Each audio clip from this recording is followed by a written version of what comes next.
सिर्फ बुद्धिमान लोग ही इस आवाज को पहचान पाएंगे। मुझे वर्ल्ड का बेस्ट गेमिंग फोन दिला दे तो मैं वर्ल्ड का नंबर 1 गेमर।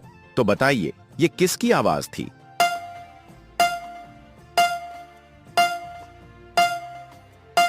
ये पीयूष जोशी की आवाज है।